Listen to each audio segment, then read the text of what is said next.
منگ د بی بی فاطمه د حیا تاریخ کتلے دے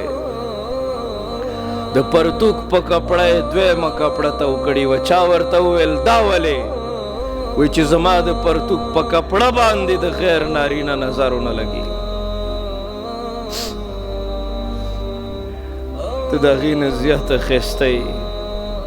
ستا مقام د هغې نه زیات اوچت دی هغې وصیت کړی وی زما جنازه به د شپې اوچتوئ د مرګ نه مخکې هغې غسل وکړو ویې لامبل پاکې جامې واچولې خپلې خادمې ته یې وویل وایي چې علي راشي که نه ورته ووایه ښه ورته ووایه چې ما غسل هم کړی چې ګوره ماله څوک ګوتې رانه وړي زما دا اوږه هم څوک ښکاره نه کړي او زما جنازه چې اوچتېږي په دې به داسې جنګله ولګوئ چې زما د مړ وجود هم چاته پته ونه لګي ته ولې نه پوهېږې ته به د سړي غوندې مونځ نه کوې غوږونو له به ګوتې نه وړې داسې به کوې د سړي غوندې رکوع به نه کوې ته به صفا مروه کې منډې نه وهې هغسې سجده به د سړي غوندې نه کوې د هغه غوندې قاعده به نه کوې کفن کې ستا کپړې سیوا دي ستا د حیا فکر دی ته چې قبر ته کوزېږې خلک څادرې تاو کړي چې ستا په مړ وجود باندې هم د چا نظر ونه لګي ای رب کائنات په قبر کې دننه په کفن کې هم ستا سر تور نه مني زه خو په چغو ستړی شوم یو ورځ به ستا دا مخ ګونجې منجې شي ته چې د پردي دوکاندار مخې ته کولاو مخ ناسته یې زه خفه کېږم به ته تکلیف میلاویږي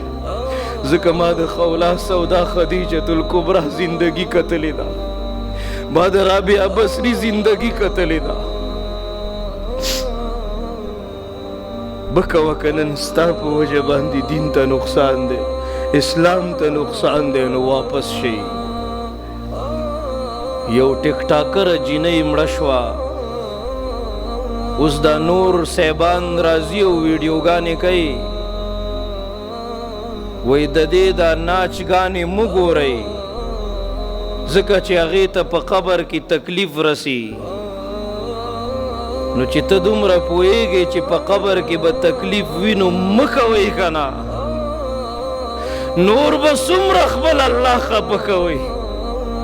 نور به څومره محمد رسول الله خفه کوئ نور به څومره د دې دین او اسلام مخالفت کوئ د مرګ او د ژوند هېڅ پته نه لګي زه به په دې منبر ناست یم که ټیم مې برابر شو دلته به لاندې راوغورځېږم تاسو به راله لاس او خپې مه کوئ هله څه چل پې وشو وظن انه الفراق اذا جاء اجلهم لا يستاخرون ساعة ولا يستقدمون کله چې د رب د طرف نه فیصله راله بس خبره ختم داسې به دې خپله معاشره کې نظر واچوئ وګورئ چاته به تکلیف وي روجه ده د چا به د روجه ماتي وس نه کېږي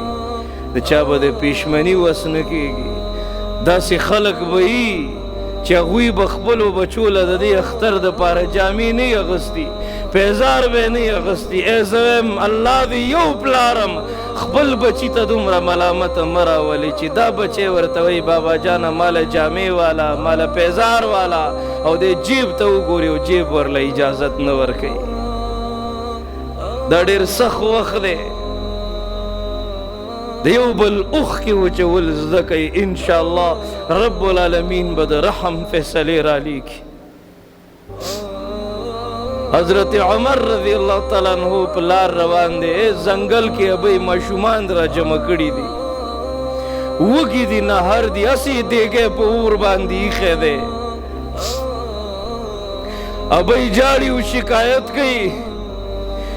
چې حضرت عمر زمونږ د حال نه ځان نه خبرې د عمر به ګریواني زما به لاسي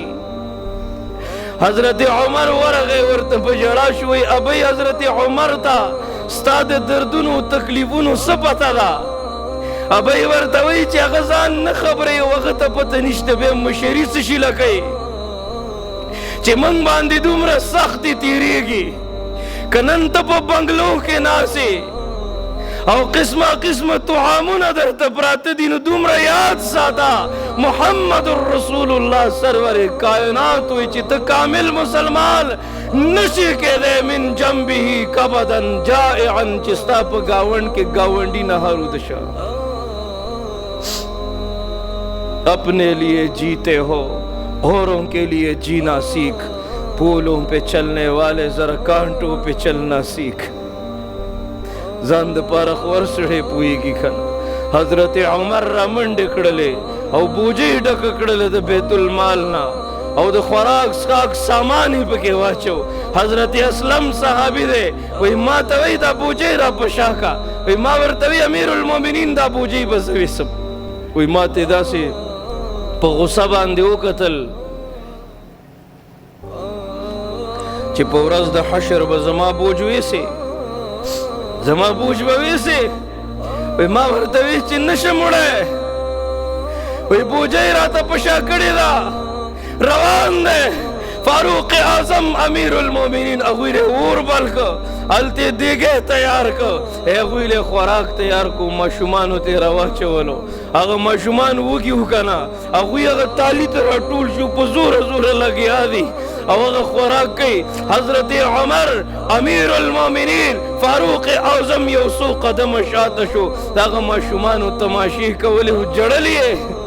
حضرت اسلم رضی اللہ تعالیٰ عنہ ما تپوس کو امیر المؤمنین اوس خو ماشومان ماړه شو، تا د دوی حاجت روايي وکړه کنه، ولې جاړې ولې دومره غمجنې؟ فاروق اعظم امیر المؤمنین وای ما ځکه وجړل چې ما الله ته سوال کړی چې الله تر هغې پورې ملک الموت ما هلېږه چې ما د دې ماشومانو په دې چهره باندې خندا نه یې راوستي.